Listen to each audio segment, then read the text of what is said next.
करना।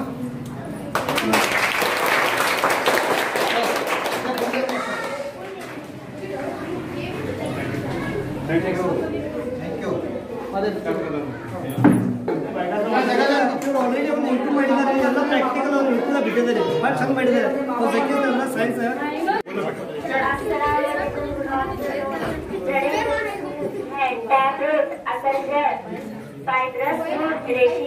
इसी तरह पत्तियों की तरतीब भी दो किस्म की होती है, रेटिकुलेट वेनेशन, पैरेलल वेनेशन, मुतवाज़ी तरतीब। जिन पौधों की टैप रूट होती है उनकी पत्तियों की तरतीब हमेशा रेटिकुलेट होती है, और जिन पौधों की फाइब्रस रूट होती है उनकी पत्तियों की तरतीब हमेशा पैरेलल होती है। इस तरह हम बगैर जड़ों को देखे सिर्फ पत्तियों को देखकर पहचान सकते हैं कि कौन सी असल जड़ है, कौन सी रेशे जड़।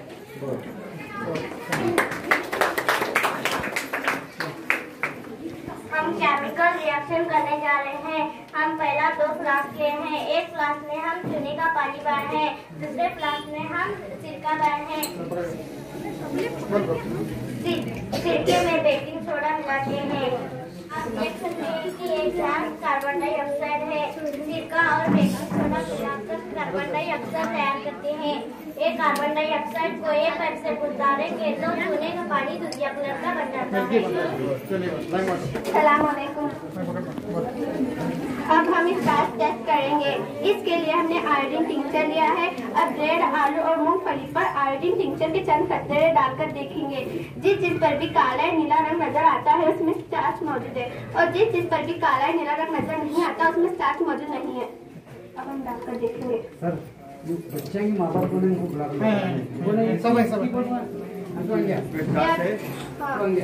ब्रेड में काला रंग नजर आ रहा है, इसका मतलब इसमें स्टार्च मौजूद है। आलू में भी काला रंग नजर आ रहा है, इसका मतलब इसमें स्टार्च मौजूद है। मूंगफली में काला या नीला रंग नजर नहीं आ रहा है, इसका मतलब इसमें स्टार्च मौजूद नहीं है। इस तरीके से हम बिजली के कंडक्टर और इंसुलेटर के क्या करेंगे। पहले लेंगे एक लोहे की तार। बल्ब रोशन हो रहा है, इसलिए बल्ब रोशन हो रहा है, इसमें से करंट पास हो रही है, इसका मतलब यह है कंडक्टर। एल्यूमिनियम की तार, बल्ब रोशन हो रहा है, इसका मतलब यह है कंडक्टर। प्लास्टिक की पाइप, बल्ब रोशन नहीं हो रहा है, इसका मतलब यह है इंसुलेटर। तांबे की अंगूठी, तांबे की अंगूठी से बल्ब रोशन हो रहा है, इसका मतलब यह है कंडक्टर। चांदी की अंगूठी, चांदी की अंगूठी से बल्ब रोशन हो रहा है, इसका मतलब यह है कंडक्टर। कांच, कांच से बल्ब रोशन नहीं हो रहा है, इसका मतलब यह है इंसुलेटर। स्टील का चम्मच, स्टील के चम्मच से बल्ब रोशन हो रहा है, इसका मतलब यह है कंडक्टर।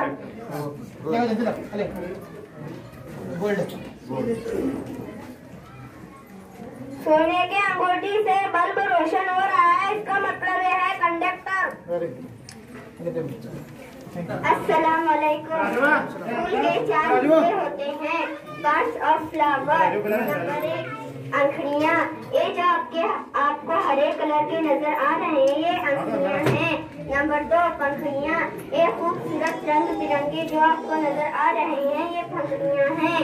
नंबर 3 जर रेशे, ये लाल रेशे और पीले टोपियाँ जो आपको नजर आ रहे हैं ये जर रेशे हैं।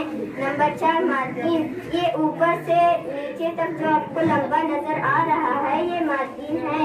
अब हम एक एक करके इनके काम के बारे में जानेंगे। नंबर 1 अंखड़ियाँ, ये हरे कलर के होते हैं और ये पंखुड़ियों को हिफाजत और महफूज से रखते हैं और सपोर्ट देते हैं। नंबर 2 पंखियाँ, ये खूबसूरत रंग बिरंगे होते हैं और ये परिंदों को अपनी तरफ खींचते हैं। नंबर 3 जर रेशे के 2 हिस्से होते हैं। नंबर 1 ये पीले टोपी जो आपको नजर आ रहे हैं ये जरदान है। जरदान में जीरे पाए जाते हैं।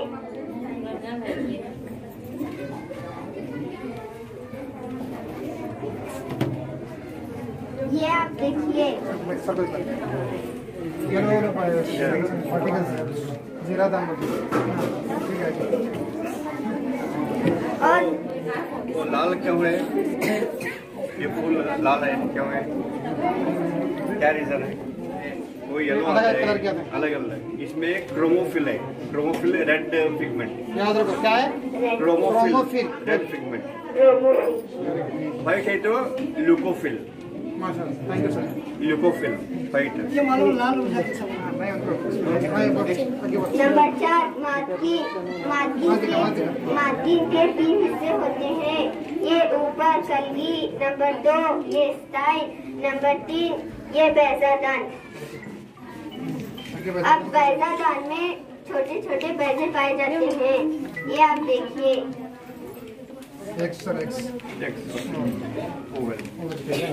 हेलो। इसके बाद जीरा डालने और बैजा ये दोनों मिलकर जाइगोट बनते हैं। इस अमल को फर्टिलाइजेशन कहते हैं। फर्टिलाइजेशन के बाद जो बैजा होता है वो बीज बन जाता है और जो बैजा दान होता है वो फल बन जाता है। ये तजुर्बा साबित करता है कि अमल के लिए ऑक्सीजन जरूरी है। अब हमें प्लेट में रेड का पानी डाला है, दरमियान में मोमबत्ती जल रही है। अब हमें खाली ग्लास को इस पर रखकर देखते हैं।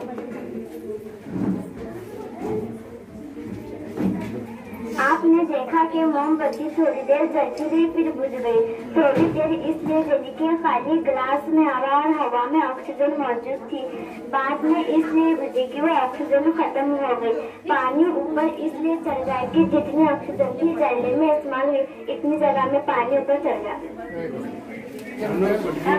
न्यूट्रलाइजेशन रिएक्शन का तजुर्बा कर रहे हैं हम। ये हाइड्रोक्लोरिक एसिड है, ये मेलाक्टोनिन है, ये सोडियम हाइड्रोक्साइड है। हम पहले हाइड्रोक्लोरिक एसिड लेते हैं।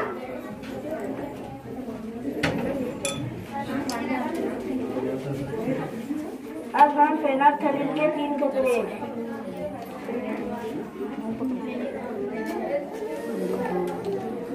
अब हम सोडियम हाइड्रोक्साइड के 2 कतरे। कलर आ गया है। हम सोडियम हाइड्रोक्साइड जब तक डालते रहेंगे कि कलर जाना रुक जाए तब तक।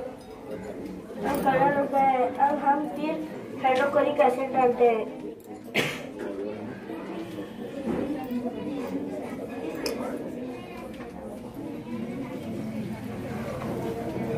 कलर चला गया है। हाइड्रोक्लोरिक एसिड और सोडियम हाइड्रोक्साइड दोनों मिलकर नमक तैयार होता है। इस अमल को तादिल का अमल कहते हैं, यानी न्यूट्रलाइजेशन रिएक्शन। सोडियम क्लोराइड बनता है। अस्सलाम वालेकुम। हमने एक मैग्नेटिस दिया है, कागज पर लोहे की छिलक लिया है। हम उस पर लाकर देखेंगे। हम उस पर लाकर देखते हैं तो ज्यादातर कोने में चिपकती है। इनको मैग्नेटिस की बुदबुदें या पोल्स ऑफ मैग्नेट कहते हैं। आज हम देखेंगे अंडे में प्रोटीन मौजूद है या नहीं। इसके लिए हमें 4 चीजें जरूरी है। नंबर 1 अंडे का महलूल, नंबर 2 पानी, number 3 copper sulphate, number 4 caustic soda. पहले हम अंडे का महलूल खाकर देखेंगे।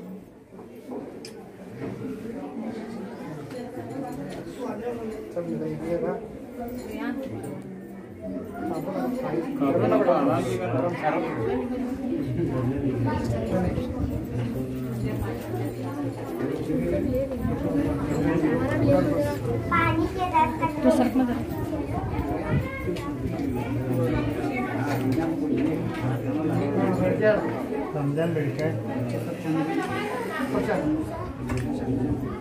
कॉपर सल्फेट के 3 कतरे।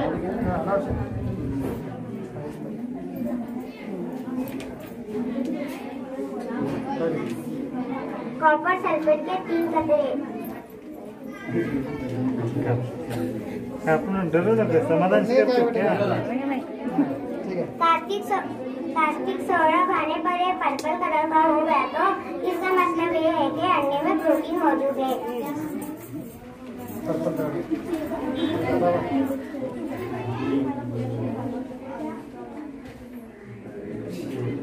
जरा आप देख सकते हैं कि पर्पल कलर का हो गया है, इसका मतलब ये है कि अंडे में प्रोटीन मौजूद है। अंडे खाने का ज्यादा। अस्सलाम वालेकुम। कल हमने पौधे के कुछ पत्तों पर पॉलीथीन बैग बांधी थी। आज हमें बैग के अंदर पानी के छोटे छोटे कतरे नजर आ रहे हैं। ये पानी कहाँ से आया? ये पानी पौधे का अवसाद पानी है जो अक्सर बनकर बाहर हवा में उड़ जाता है। इस अमल को अमले ध्यान देते हैं। ट्रांसपिरेशन। अस्सलाम वालेकुम। आज हम रिएक्शन करने जा रहे हैं। कल हमने नीकर में कॉपर सल्फेट का पानी डाल दिया, उसमें चंद कतरे सल्फ्यूरिक एसिड डाले, फिर हमने लोहे का एक मिक्स में डाला था। आज हम देख रहे हैं कि वे कतरा भूरे रंग का मादा जमा हो चुका है। ये मादा कॉपर है, जो मिलूं नजर आ रहा है वो लोहे का सल्फेट है। कॉपर सल्फेट से कॉपर अलग होगा सर।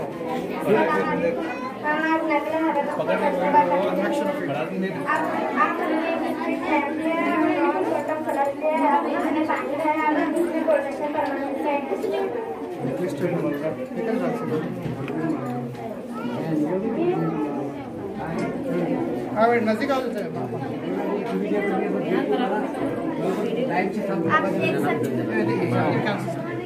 आप देख सकते हैं कि पानी जो गर्म हुआ है हल्का कलर का ऊपर जाएगा और ठंडा पानी नीचे जाएगा, फिर वो पानी गर्म होकर ऊपर जाएगा और ठंडा पानी नीचे जाएगा। इसी तरह पूरा पानी हमने थोड़ी मिट्टी में और थोड़ा पानी लिया है। हम मिट्टी में थोड़ा पानी डालेंगे। आप देख सकते हैं मिट्टी में मौजूद हवा बुलबुलों की शक्ल में बाहर आ रही है। इससे हमको पता चलता है कि मिट्टी में भी हवा मौजूद होती है और इस हवा को मिट्टी में मौजूद कीड़े मकोड़े इस्तेमाल करते हैं। हमने एक बीकर में थोड़ा पानी लिया है और उसको गर्म किया है। आप देख सकते हैं नीचे तार में छोटे छोटे बुलबुले नजर आ रहे हैं। हमको पता चलता है कि पानी में भी हवा मौजूद होती है। बुलबुलों की शक्ल में बात दिख रही है। इस हवा को पानी में मौजूद जानवर इस्तेमाल करते हैं। आप देख रहे हो कि हवा में लटक रही है, ये कोई जादू नहीं है बल्कि हमने बर्फ में रखा हुआ है। टच नहीं है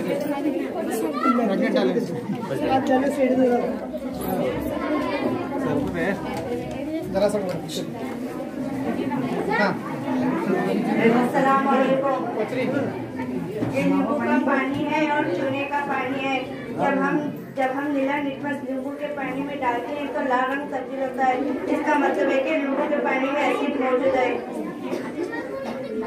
जब हम नीला लाल लिटमस पेपर चूने के पानी में डालते हैं तो नीला रंग तब्दील होता है। इसका मतलब है कि चूने के पानी में बेस मौजूद है।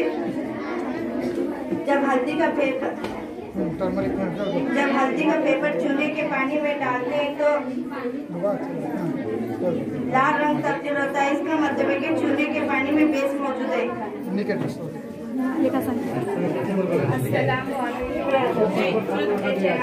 नींबू का पानी है, जब आप नींबू के पानी में डालेंगे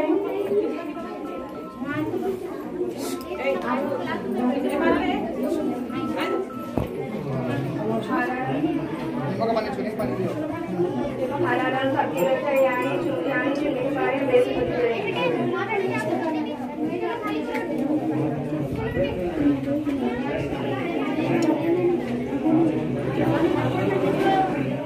काय का पानी है? नींबू का पानी में क्या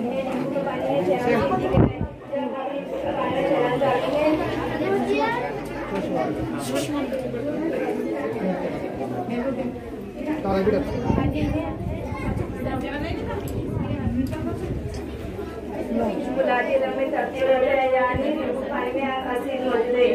एसिड में पिंक होता है सर और बेस में ग्रीन होता है। चैनल में भी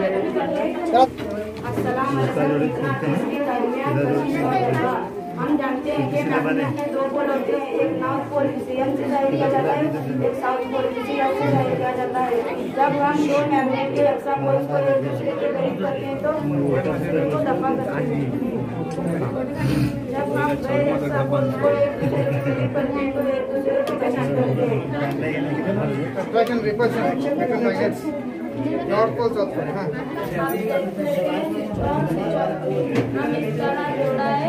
अब हम इस सर्किट पिन को हम इससे लगाएंगे, सर्किट मुकम्मल होता है, बल्ब भी रोशन होता है। हम इसको हटा दें तो सर्किट मुकम्मल नहीं होता, बल्ब भी रोशन नहीं होता। हम अब स्विच ऑन स्विच ऑफ इस सर्किट पिन को मैं नीचे लगाएंगे, switch on switch on switch on.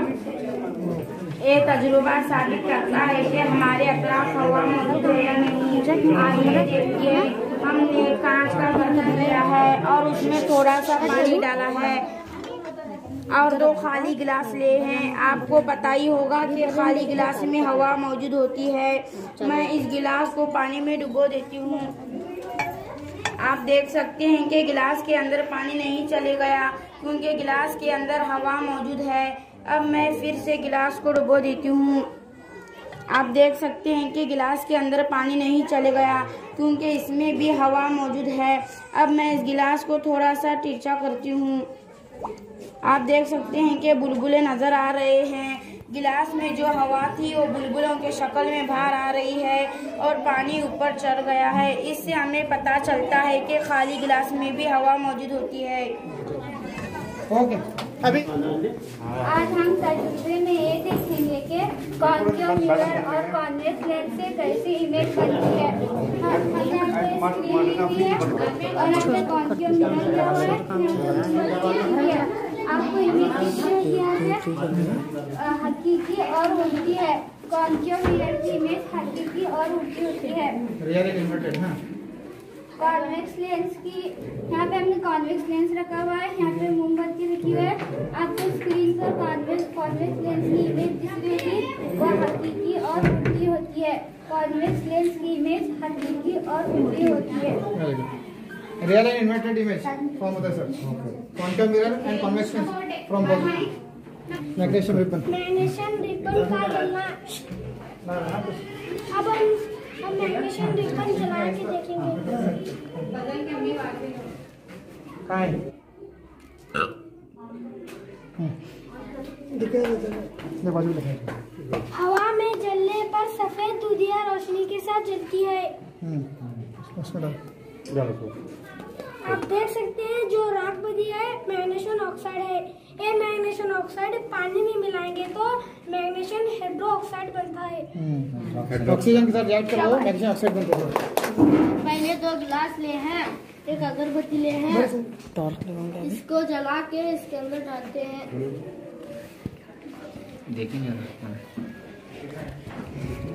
हमने अगरबत्ती इसलिए डाले हैं कि धुआं भर जाए, रोशनी साफ दिखाई देगी। अब लेजर छोड़ते हैं।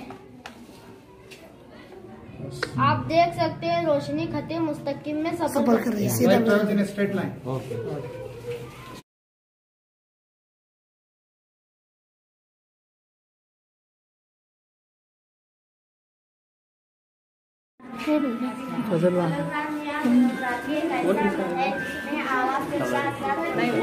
रिकॉर्ड कर सकता है और 3D इमेज हासिल होता है। होलोग्राम में डिफ्रेक्शन ऑफ लाइट वाला अमल होता है।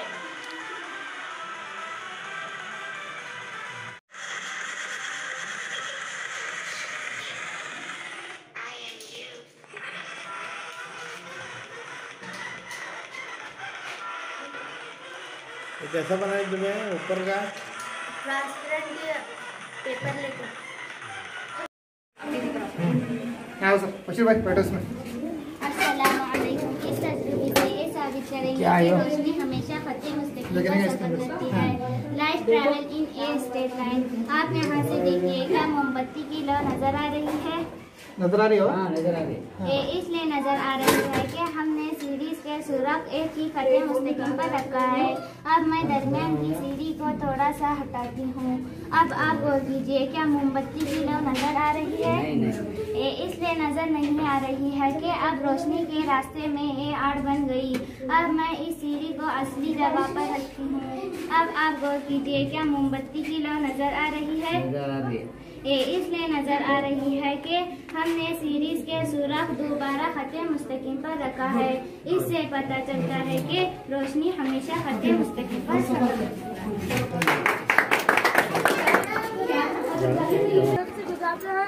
आपको तकसीम होकर 7 रंग नजर आते हैं, लाल, नारंगी, पीला, हरा,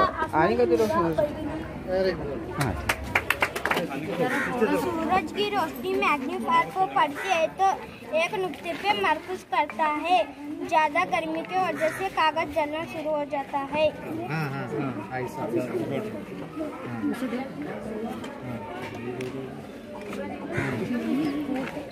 It converges light at one point. Okay. माँ बाप नहीं आते स्कूल को, वो गैदरिंग के वक्त पे आते हैं, वो डांस देखने के लिए, सॉन्ग देखने के लिए। बट ऐसा साइंस एक्टिविटी है तो माँ बाप नहीं आते।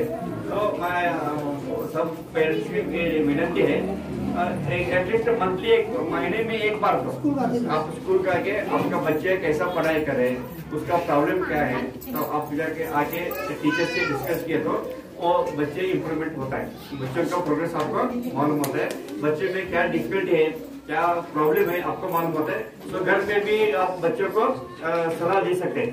तो इसके वजह से महीने में एक बार माँ नहीं तो बाप कोई आके स्कूल को आके बच्चों का प्रोग्रेस के बारे में सोच रहे हैं।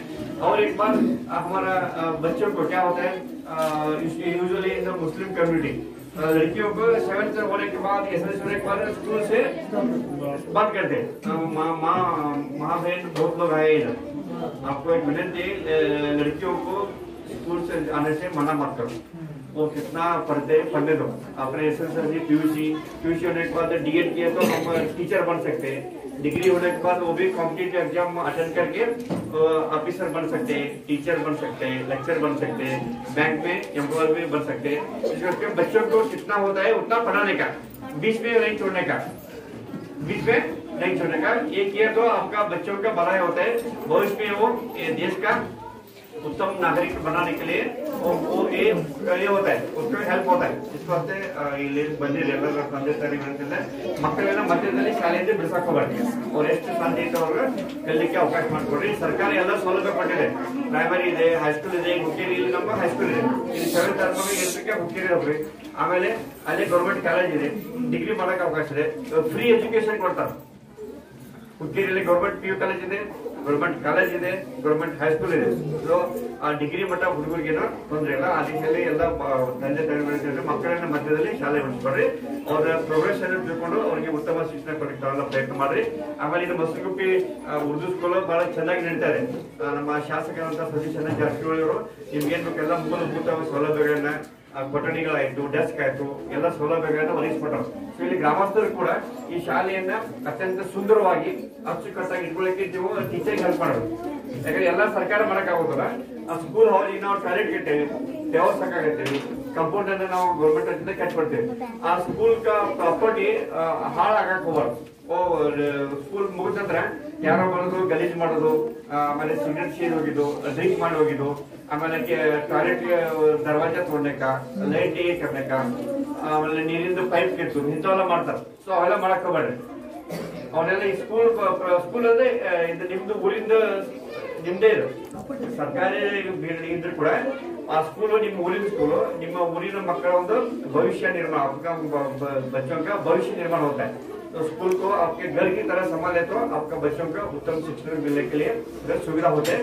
आ स्कूल निम्न तक ಹೋಗೋ ಮುಂದೆ ಬರೋ ಮುಂದೆ ಯಾರಾದ್ರೂ ಇದ್ರೆ, ಎಲ್ಲರೂ ಹಿರಿಯರಿದ್ರೆ ಯಾರಾದ್ರೂ ಬಂದು ಪ್ರಾಪರ್ಟಿ ಹಾಳು ಮಾಡಾಕ್ತಂದ್ರೆ ಅವ್ರಿಗೆ ಬೆದರಿಸಿ ಆ ಸ್ಕೂಲು ನಮ್ಮ ಅಂಗನವಾಡಿ ಕಟ್ಟಡಗಳನ್ನೆಲ್ಲ ತಾವು ಉಳಿಸ್ಕೊಂಡು ಹೋದ್ರೆ ಆ 3 ದಿನಗಳಲ್ಲಿ ಇನ್ನೂ ಹೆಚ್ಚಿನ ಸೌಲಭ್ಯಗಳನ್ನು ತಮ್ಮ ಮಕ್ಕಳಿಗೆ ಒದಗಿಸಲಿಕ್ಕೆ ಸಾಧ್ಯ ಆಗ್ತದೆ.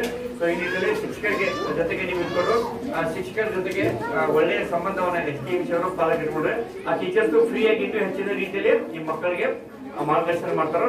ಸೊ ನಿಮ್ಮ ಮಕ್ಕಳು ಇನ್ನೂ ಉತ್ತಮವಾದಂತಹ ಪ್ರಜೆಗಳಾಗಲಿಕ್ಕೆ ಉತ್ತಮವಾದ ನಾಗರಿಕರಿಗೆ ಸಾಧ್ಯ ಆಗ್ತದೆ ಅಂತ ಹೇಳ್ತಾರೆ.